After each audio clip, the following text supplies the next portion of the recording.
আমাদের নবী সাল্লাল্লাহু আলাইহি ওয়াসাল্লামের পুরো জীবনটা একটা অনেক বড় পরীক্ষা নিরীক্ষা, কষ্ট, আল্লাহর পক্ষ থেকে আগত বিপদ আপদ বালা মুসিবত, উম্মতের চিন্তা, উম্মতের মায়ায় কান্না, এই সব কিছুর সমষ্টি হচ্ছে আমাদের নবীর জীবন। একই সাথে তিনি আল্লাহর দ্বীনের পথে দাওয়াতও দিয়েছেন, জিহাদও করেছেন, রক্তও জড়িয়েছেন, আপনজনকে হারিয়েছেন, আবার অনেক কিছু জীবনে পেয়েছেন। তবে জীবনের সবচেয়ে কঠিন সময়টা ছিল যখন ইসলামের দাওয়াত তিনি শুরু করেছেন। একটু হাঁটাহাঁটি বাদ দিয়ে, আমি 1 ঘন্টার মেহমান, একটু সময় খেয়াল করে শুনুন, এই কথাগুলো কাজে লাগবে, এই কথাগুলো ঈমান বৃদ্ধি করতে কাজে লাগবে ইনশাআল্লাহ। রাসূল সাল্লাল্লাহু আলাইহি ওয়াসাল্লামের জীবনের সবচেয়ে কঠিন সময়টা ছিল যখন তিনি ইসলামের দাওয়াত মাত্র শুরু করেছেন। কারণ কি? কারণ যখন আপনি আচানক আপনার জীবনটা পরিবর্তন হতে দেখবেন, আপনার জন্য খুব কষ্ট এটা মানিয়ে নিতে। ইসলামের দাওয়াত শুরু করার আগে আমার নবী মক্কার মানুষের চোখের মনি ছিলেন, সবার কাছে প্রিয়। মক্কার মানুষ আমার নবীকে আস-সাদিকুল আমিন উপাধি দিয়েছিল, অতি সত্যবাদী, অতি আমানতদার। আমার নবী ছিলেন আব্দুল মুত্তালিবের নাতি। আব্দুল মুত্তালিব কোনো জানতেন মানুষ নয়, মক্কার সবচেয়ে সম্মানী মানুষ। রাসূল সাল্লাল্লাহু আলাইহি ওয়াসাল্লাম দেখতে যেরকম সুন্দর, আখলাক সেরকম সুন্দর, ব্যবহার আচার মানুষের সাথে সেরকম ভালো, মানুষ তাকে ইজ্জত দেয়, মায়া করে, এবং যে কোনো বিচার আচারে আল্লাহ নবীর কাছে তারা দ্বারস্থ হয়।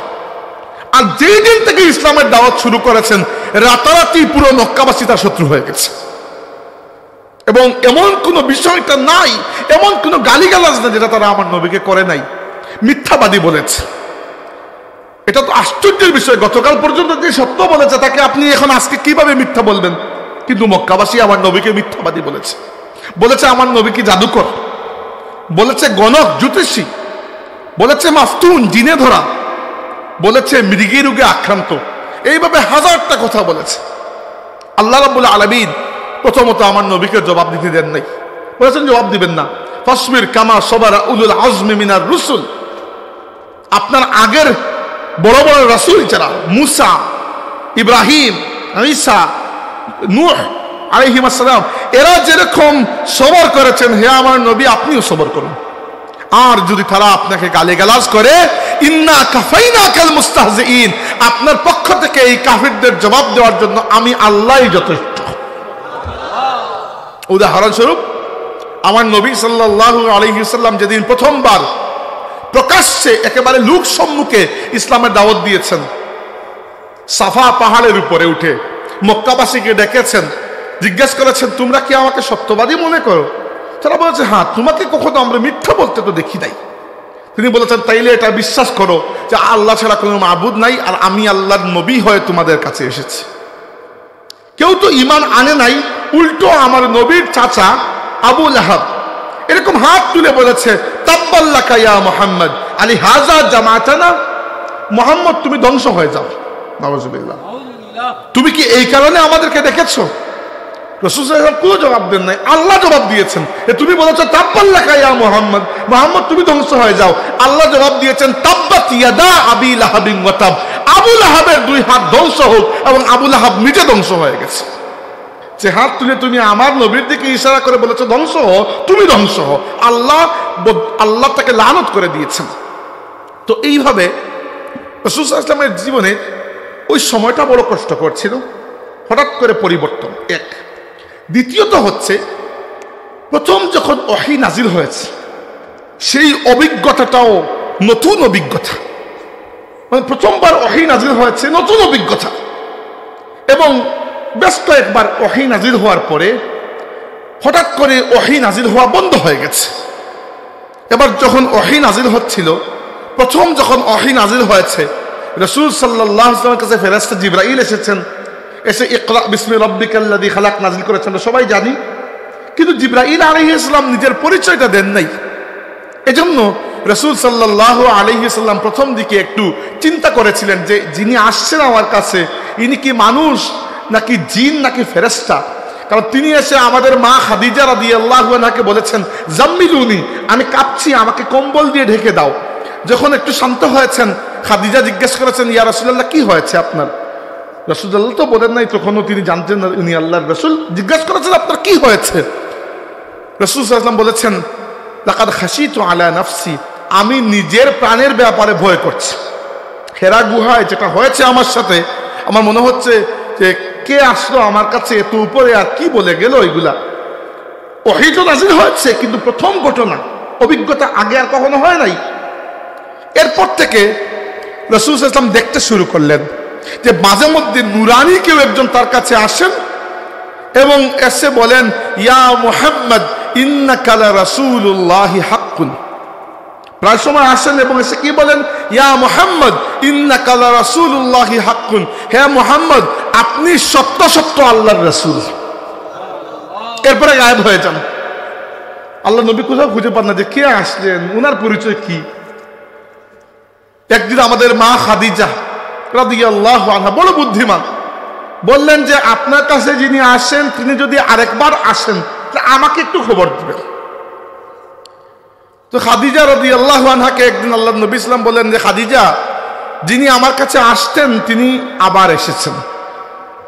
খাদিজা রাদিয়াল্লাহু আনহা রাসূল সাল্লাল্লাহু আলাইহি ওয়াসাল্লামকে বসিয়ে পাশে বসে গেলেন, স্বামী স্ত্রী যেরকম বসেন পাশে বসে গেলেন। বসে বললেন, আপনি কি এখনো দেখতে পাচ্ছেন? আল্লাহ নবী বললেন, হ্যাঁ এখনো দেখতে পাচ্ছি। তো খাদিজা রাদিয়াল্লাহু আনহা আমাদের নবী সাল্লাল্লাহু আলাইহি ওয়াসাল্লামকে জড়িয়ে ধরলেন, নিজের স্বামীকে জড়িয়ে ধরলেন এবং নিজের থুতনি আল্লাহর নবীর কাঁধের মধ্যে রাখলেন। একটু ক্লোজ যাকে বলা হয়, প্রাইভেট ক্লোজ হলেন। জিজ্ঞেস করলেন, এখনো দেখতে পাচ্ছেন? আল্লাহ নবী বলেন, না এখনো দেখতে পাচ্ছি না। খাদিজা রাদিয়াল্লাহু আনহা বলেন, তাইলে নিশ্চিত থাকুন যিনি এসেছেন তিনি কোনো জিন নয়, কোনো শয়তান নয়, তিনি আল্লাহর ফেরেশতা এসেছেন। বড় বুদ্ধিমান, তাই না? কিভাবে বুঝলেন? বুঝলেন তিনি এভাবে যে জিন বা শয়তান হলে তার মধ্যে কোনো হায়া শরম থাকতো না, কিন্তু আল্লাহর ফেরেশতার মধ্যে হায়া রয়েছে, এই জন্য তিনি এই অবস্থায় থাকেন নাই, চলে গেছেন। এই অঙ্ক তিনি করেছেন। তো রাসূল সাল্লাল্লাহু আলাইহি ওয়াসাল্লাম প্রায় সময় হেরা গুহার পাশ দিয়ে হাঁটেন। এটা প্রথম ওহী নাযিল হওয়ার ঠিক পরে পরে, এবং চিন্তা করেন যে কে আসলেন, কি হলো, কে আসলেন। একদিন আবার তিনি পেছন থেকে ডাক শুনতে পেলেন, কে যেন আসছে, কে যেন ডাকছে, ইয়া মুহাম্মদ, ইয়া মুহাম্মদ। তিনি ঘুরে দেখেন যে আসমান জমিন কভার করে আল্লাহর এক বিশাল সৃষ্টি দাঁড়িয়ে আছে, বিশাল মাখলুক।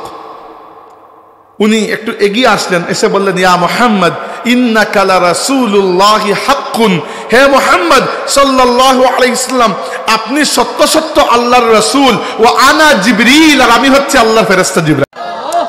সেই থেকে একটা বন্ধুত্ব শুরু হলো। পরবর্তী 23 বছর জিবরাইল আলাইহিস সালাম কুরআন শরীফ নিয়েও এসেছেন, কুরআন শরীফ ছাড়াও এসেছেন, মাঝে মধ্যে গল্প করতেও এসেছেন।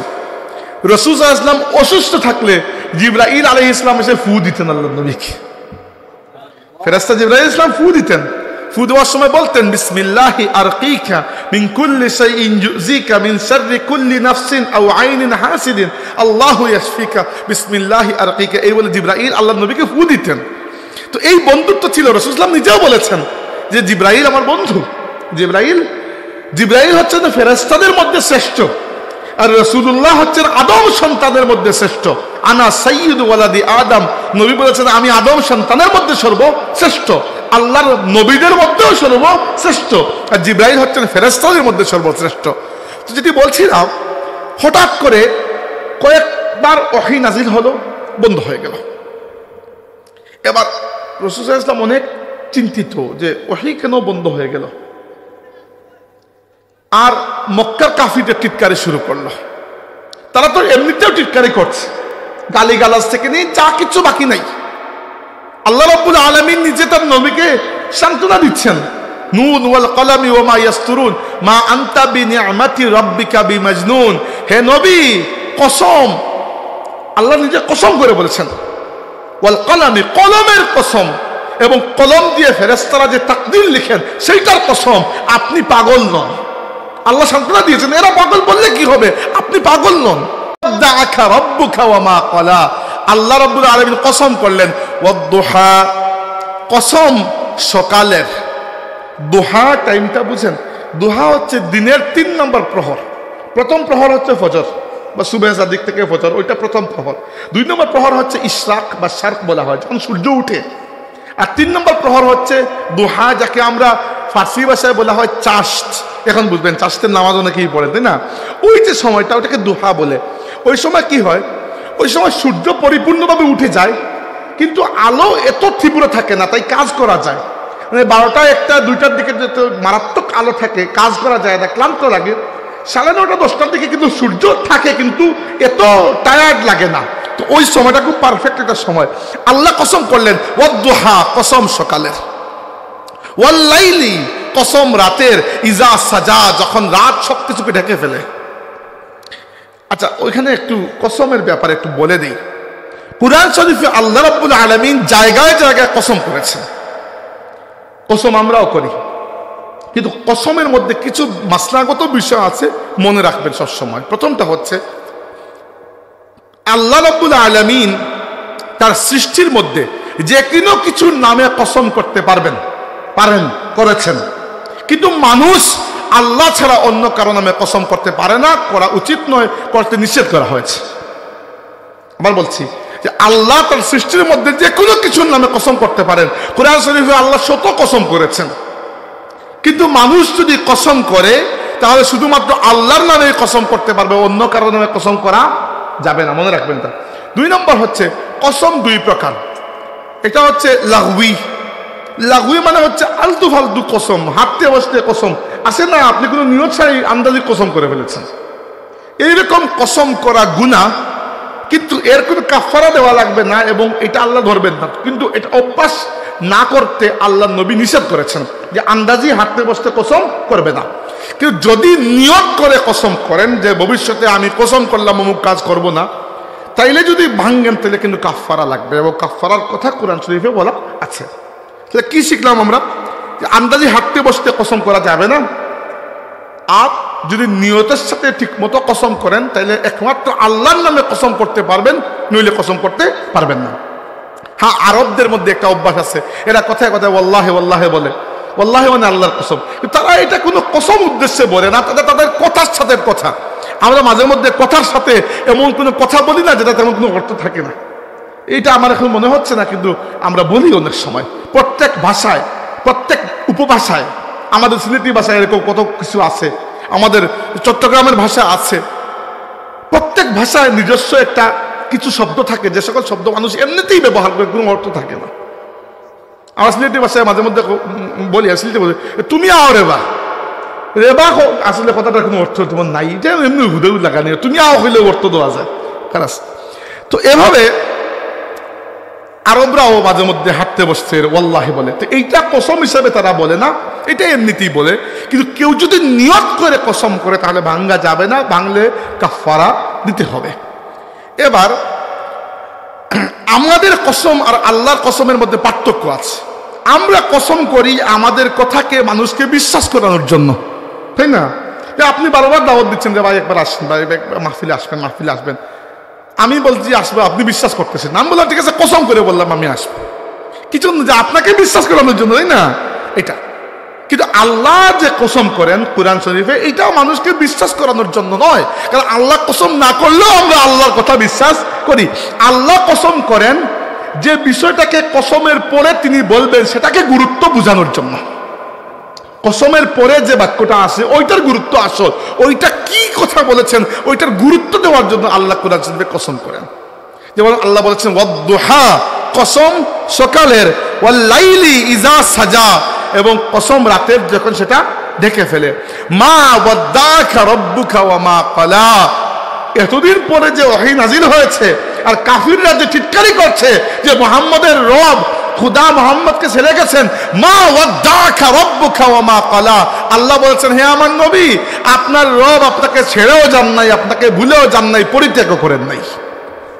আপনার রব আপনাকে ভুলে যান নাই, আপনাকে ছেড়ে যান নাই, আপনাকে ত্যায্য করেন নাই।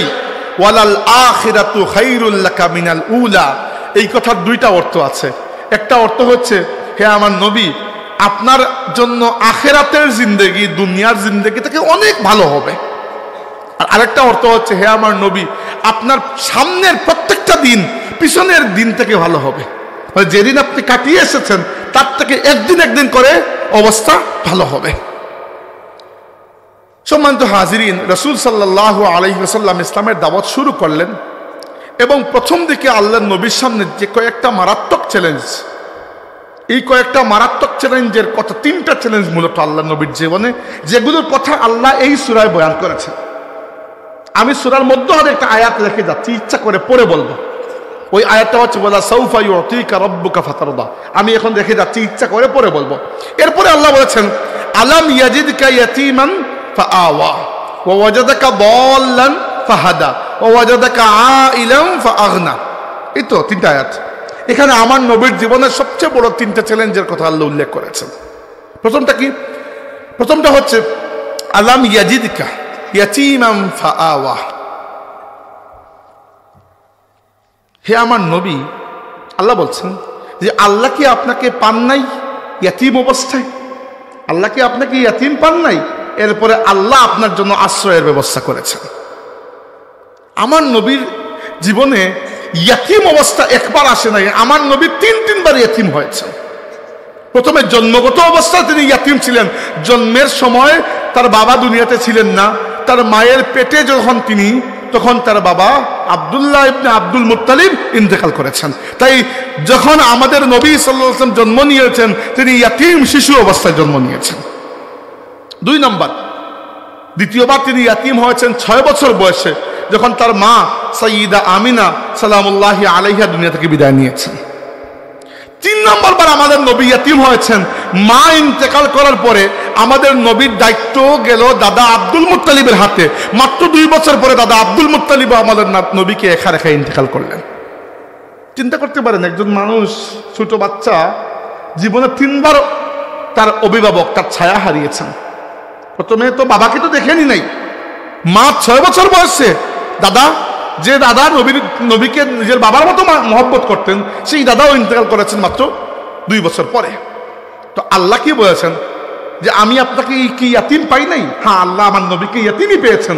ফাআওয়া, এরপরে আল্লাহ আমার নবীর জন্য আশ্রয়ের ব্যবস্থা করেছেন। সেই আশ্রয়ের নাম ছিল আবু তালিব। আবু তালিব আমার নবীর চাচা, এবং সাথে আরেকজনের নাম বললে বড় ভুল হবে, নাম না বললে। তিনি হচ্ছেন আবু তালিবের স্ত্রী, আমাদের নবীর চাচি ফাতিমা বিনতে আসাদ রাদিয়াল্লাহু আনহা। এই মহিলা আমাদের নবীকে নিজের সন্তানের চাইতে বেশি মহব্বত করেছেন, এবং আল্লাহ তাকে এই জাযাও দিয়েছেন। মহিলাদের মধ্যে সর্বপ্রথম ইসলাম কবুল করেছেন আমাদের মা খাদিজা রাদিয়াল্লাহু আনহা, আর খাদিজার মাধ্যমে দ্বিতীয় মহিলা হিসাবে ইসলাম কবুল করেছেন আবু তালিবের স্ত্রী আমাদের নবীর চাচি ফাতিমা বিনতে আসাদ। এটা কি সৌভাগ্য নয়? প্রথমে ইসলাম কবুল করলেন, দ্বিতীয়ত। তো আবু তালিব এবং আবু তালিবের স্ত্রী ফাতিমা, মনে রাখবেন আমাদের নবীর জীবনে অনেক ফাতিমা রয়েছেন। আমাদের নবী সাল্লাল্লাহু আলাইহি ওয়াসাল্লামের মেয়ের নামও তো ফাতিমা, ফাতিমা না? আচ্ছা, আমাদের নবী সাল্লাল্লাহু আলাইহি ওয়াসাল্লামের চাচির নামও ফাতিমা, ফাতিমা বিনতে আসাদ। আমাদের নবীর দাদির নামও ফাতিমা, ফাতিমা বিনতে আমর। এজন্য নিজের মেয়ের নাম ফাতিমা রাখতে পারেন, নামের একটা আসর আছে না? আন্দাজি টালটু বল্টু নাম রাখলে তো আসর তো সেরকমই হবে। তো এই জন্য ভালো নাম রাখবেন মানুষের। হাজিরিন, যেটি বলছিলাম যে রাসূল সাল্লাল্লাহু আলাইহি ওয়াসাল্লামকে আপন করে নিলেন চাচা আবু তালিব এবং চাচি ফাতিমা বিনতে আসাদ। সমস্যা এক জায়গায়, খুবই দারিদ্র ছিল আবু তালিবের পরিবারে, খুব দরিদ্র ছিলেন তিনি। এই জন্য রাসূল সাল্লাল্লাহু আলাইহি ওয়াসাল্লাম বলেছেন, আমি কারারিজের বিনিময়ে, কারারিজ মানে হচ্ছে পয়সা, ওই যে টাকার নিচে যে পয়সা থাকে, আমি ওই পয়সার বিনিময়ে মেষ চড়িয়েছি এবং ওই টাকা দিয়ে আমার চাচার সংসারে যোগান দিয়েছেন। এইরকমও সময় গেছে। তো আল্লাহ আশ্রয়ের ব্যবস্থা করেছিলেন। এরপরে আল্লাহ তাবারকা ওয়া তাআলা বলেছেন, ওয়াজাদাকা দাল্লাম ফাহাদা। এই আয়াতের ব্যাখ্যায় তথাকথিত অনেক মুফাসসির মারাত্মকভাবে ভুল করেন এবং ভুল করে ঈমান হারা হওয়ার পর্যায়ে চলে যান। কারণ কি, দল শব্দের অনেক অর্থ আছে আরবিতে। এর মধ্যে একটা অর্থ হচ্ছে গুমরাহি, পথভ্রষ্টতা, ভ্রান্ততা, মিথ্যাচার। তারা বলেন, এই আয়াতের অর্থ বলেন অনেকেই যে হে নবী, আল্লাহ বলছেন, হে নবী, আমি আপনাকে পেয়েছি পথভ্রষ্ট, গুমরাহ, এবং আমি আপনাকে হেদায়েত দিয়েছি। বলুন নাউযুবিল্লাহ। নবী রাসূল কখনো গুমরাহ হতে পারেন? সম্ভব? রাসূল সাল্লাল্লাহু আলাইহি ওয়াসাল্লাম কি বলেছেন? তাকে জিজ্ঞেস করা হয়েছিল, ইয়া রাসূলুল্লাহ মাতা ওয়াজাবাত লাকান নবুওয়া, সহিহ মুসলিম শরীফের হাদিস। ইয়া রাসূলুল্লাহ, কখন থেকে নবুয়তকে আপনার উপর দায়িত্ব হিসাবে দেওয়া হয়েছে? তিনি বলেছেন, কুনতু নাবিয়ান ওয়া আদামু বাইনার রূহি ওয়াল জাসাদ, আদম আলাইহিস সালামের দেহের মধ্যে যখন প্রাণ সঞ্চারিত হয় নাই তখন থেকে আমি আল্লাহর কাছে নবী হয়ে গিয়েছিলাম। মুসনাদে আহমদের মধ্যে হাদিস এসেছে, আনা ইনদাল্লাহি ফি উম্মিল কিতাবি খাতামান নবিয়্যিন ওয়া ইন্না আদামা লামুনজাদিলুন ফি তিনাতিহি। আদম যখন মাটির মধ্যে ওই কাদা মাটি হিসাবে ছিলেন তখন থেকে আমি শুধু নবী নয়, আল্লাহর কাছে আমাকে খাতামান নবিয়্যিন হিসাবে ডিক্লেয়ার করা হয়ে গেছে। তো যিনি নবী হিসাবে দুনিয়াতে জন্মগ্রহণ করেছেন, আপনার কি মনে হয় তিনি কি গুমরাহ পথভ্রষ্ট হবেন? হবেন না, সম্ভবই না। কারণ কি, বল শব্দের অর্থ অনেক রকমের হতে পারে। যেমন এই আয়াতের ব্যাখ্যা হচ্ছে, আল্লাহ তার নবীকে বলেছেন, হে নবী, আমি আপনাকে পেয়েছিলাম যে মানুষকে কিভাবে হিদায়ত দিবেন সেইটা আপনি তালাশ করছেন, আমি আল্লাহ আপনাকে মানুষকে হিদায়ত দেওয়ার পথ বাতিয়ে দিলাম।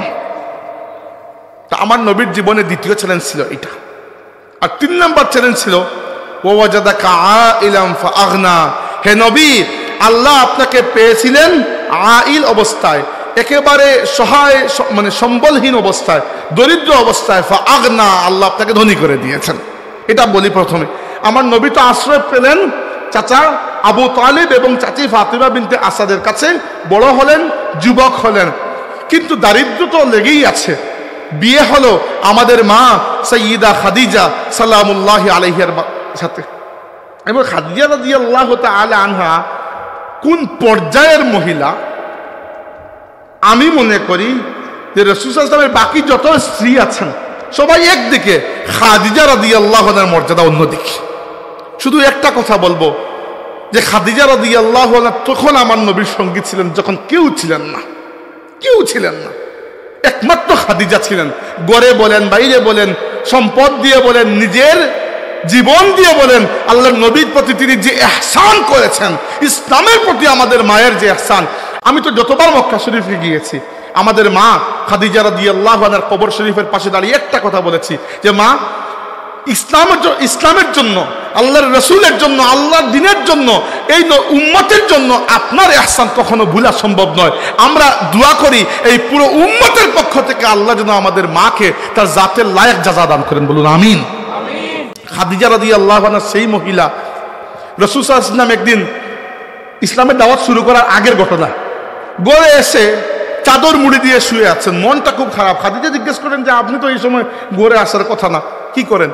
তখন রাসূল সাল্লাল্লাহু আলাইহি ওয়াসাল্লাম বললেন যে আমার ওইদিকে একটু যাওয়ার কাজ ছিল, বলে দিতাম। খাদিজা রাদিয়াল্লাহু আনহা বললেন, আপনি যান, মক্কার অমুক আর অমুক আর অমুককে ডেকে নিয়ে আসুন। 3জন গণ্যমান্য মানুষের নাম বললেন।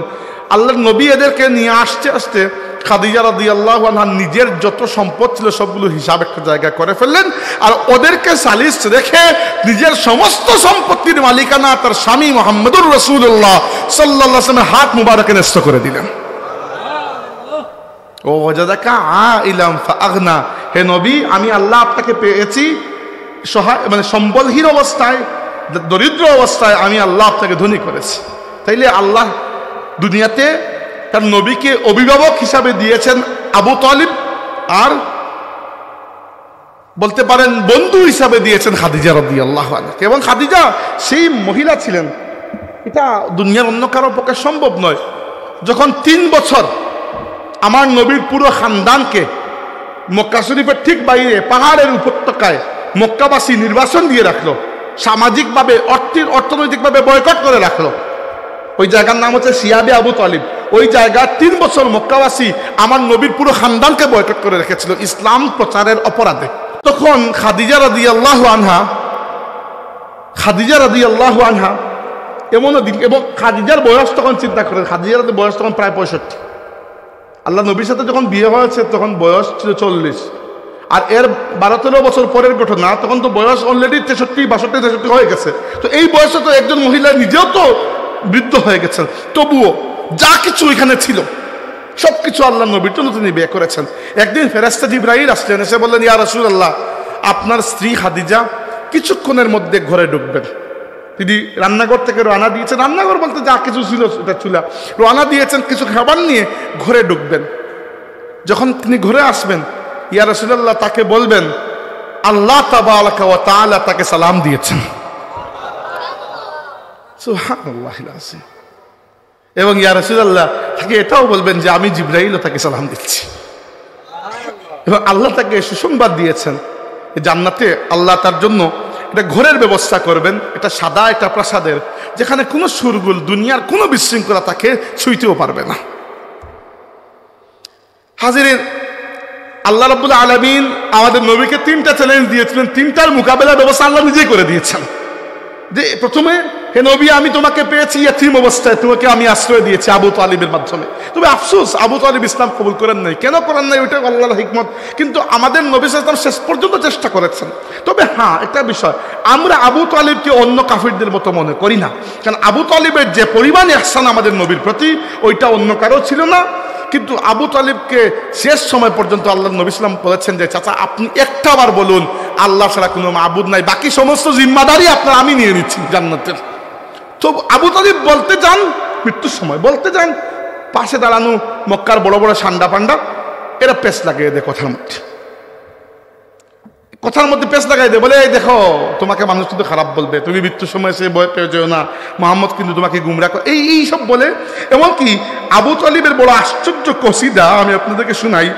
তিনি ইসলামকে সত্য জানতেন এবং সত্য জানা সত্ত্বেও তিনি ইসলাম কবুল করেন নাই। বড় আশ্চর্যের বিষয়, আবু তালিব লিখেছিলেন কবিতা, তিনি কবি ছিলেন। তিনি বলেছেন ওয়ালাকাদ আলিমতু বিআন্না দীনা মুহাম্মাদিন মিন খাইরি আদিয়ানিল বারিয়াতি দীনা লাউলাল মালামাতু আও হিজারু মুসাব্বাতিন লাওয়াজাদতানি সাফহান বিযালিকা মুবিনা।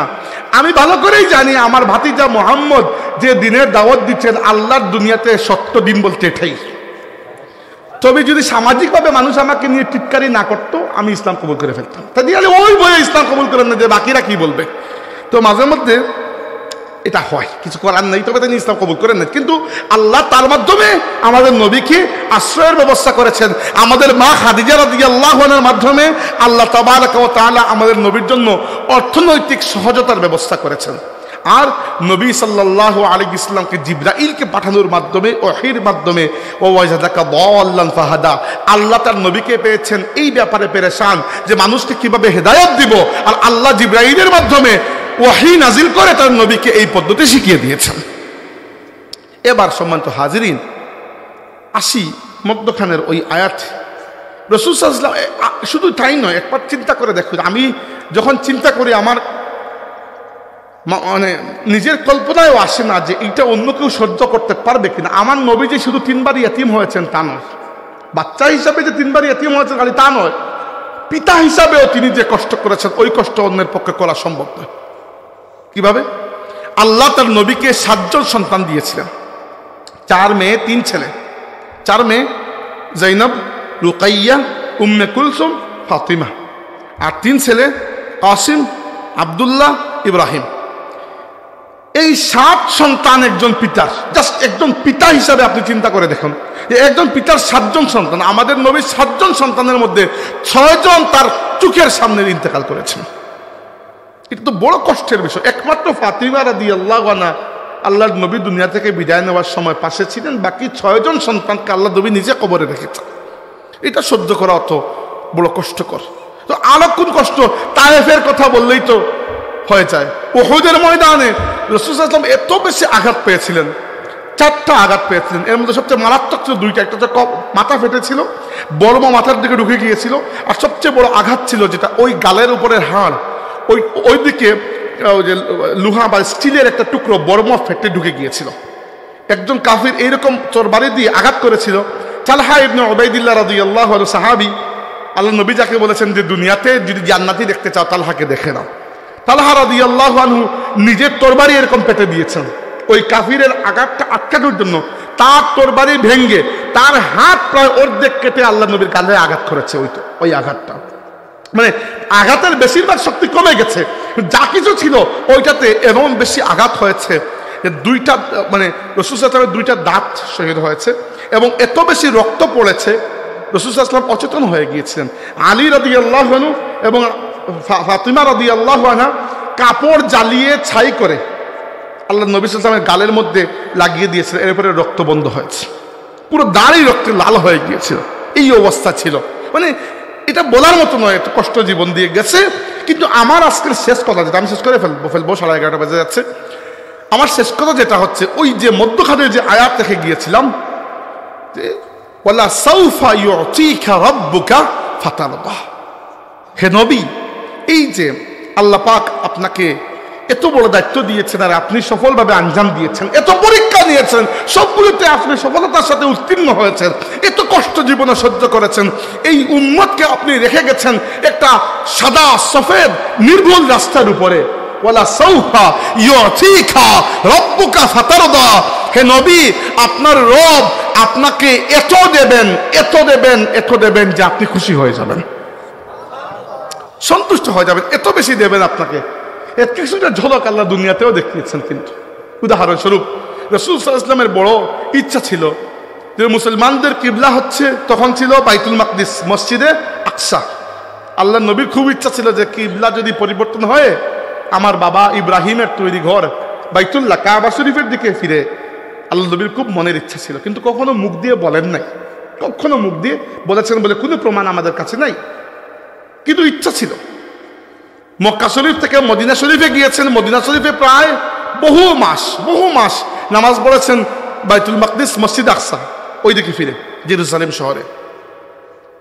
কিন্তু মনের মধ্যে তো ইচ্ছা ছিল মাঝে মধ্যে আসমানের দিকে চেহারাটা তুলে তাকাতেন, যদি আল্লাহ, মনের মধ্যে ইচ্ছা ছিল যে আল্লাহ যদি কিবলাটা পরিবর্তন করে দেন, কিন্তু মুখ দিয়ে বলেন না। কেউ জানে না আল্লাহ নবী সাল্লাল্লাহু আলাইহি ওয়াসাল্লাম যে মুখ তুলছেন কি না তুলছেন, ওইটা আমরা পড়ে জেনেছি। কিভাবে? যে আল্লাহর রাসূলের ওই মুখ তুলাকে আল্লাহ কোরআনের মধ্যে রেকর্ড করেছেন। আল্লাহ বলেছেন, قد نرى تقلب وجهك في السماء فلنولينك قبلة ترضاها فول وجهك شطر المسجد الحرام। হে নবী, আপনি যে আসমানের দিকে মুখ তুলে তাকান, আমি আল্লাহ কিন্তু খুব দেখেছি ওইটা। অতএব আপনার খুশির জন্য যেদিকে কিবলা ফিরালে আপনি খুশি হবেন, আমি ওইদিকে কিবলা ফিরিয়ে দিচ্ছি। ফাওয়াল্লি ওয়াজহাকা শাতরাল মসজিদিল হারাম। আজ থেকে বাইতুল মাকদিস আর কিবলা নয়, কিবলাটি নামাজের সময় মসজিদে হারামের দিকে মুখ ফিরিয়ে নিও। তো এটা কি আল্লাহর কম বড় দান? রাসূল সাল্লাল্লাহু আলাইহি ওয়াসাল্লামের 2 নম্বর পুত্র আব্দুল্লাহ রাদিয়াল্লাহু আনহু ইন্তেকাল করার পরে মক্কাবাসীর কাফিররা মিছিল দিয়েছিল, কাদ বুতিরা মুহাম্মদ নির্বংশ হয়ে গেছেন, নাউজুবিল্লাহ। আল্লাহ রাব্বুল আলামিন এবং আল্লাহ নবী সাল্লাল্লাহু আলাইহি ওয়াসাল্লাম এত কষ্ট পেয়েছিলেন যে রাসূল সাল্লাল্লাহু আলাইহি ওয়াসাল্লাম এবং খাদিজা রাদিয়াল্লাহু আনহা যখনই কাঁদতেন, ঠিক পাশের ঘরটা ছিল ইসলামের সবচেয়ে বড় শত্রু আবু লাহাবের।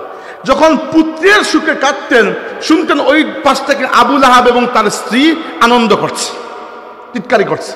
আপনার শত্রুর জন্য আপনি এটা করবেন? কোনো মানুষ করবে এটা?